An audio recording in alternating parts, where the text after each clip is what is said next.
Pemirsa, Pemprov Sulsel kembali melakukan mutasi pejabat eselon 2. Proses mutasi kali ini terkesan mendadak dan untuk pertama kalinya pelantikan pejabat dilakukan di ruangan Badan Kepegawaian Daerah.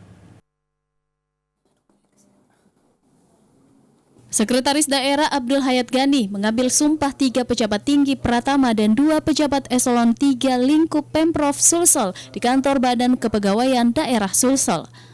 Pejabat eselon 2 yang dimutasi yakni Salim AR dari PLT Inspektorat Sulsel dilantik sebagai Kepala Inspektorat.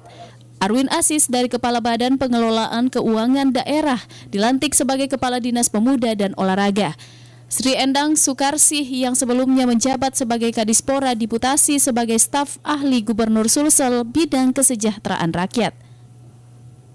Sementara itu untuk pejabat eselon 3 yang dilantik ialah Haikal sebagai Kepala Bidang Sungai dan Jembatan dan Sari sebagai Kepala Bagian sekaligus Pelaksana Tugas Kepala Biro Pembangunan Sulsel. Sekretaris Daerah Sulsel Abdul Hayat Gani menjelaskan pelantikan yang digelar di ruang BKD Sulsel merupakan inovasi dan hal yang baru. Menurutnya dimanapun lokasi pelantikan berlangsung tetap harus mengikuti peraturan yang ada. Ruangannya BKD lantik, gimana saja kapasitasnya cukup. Pak, ini kan lagi pembahasan anggaran untuk BPKD sendiri. Tidak apa-apa. Siapa PLT yang disiapkan, Pak? Menunggu Pak Gubernur dulu.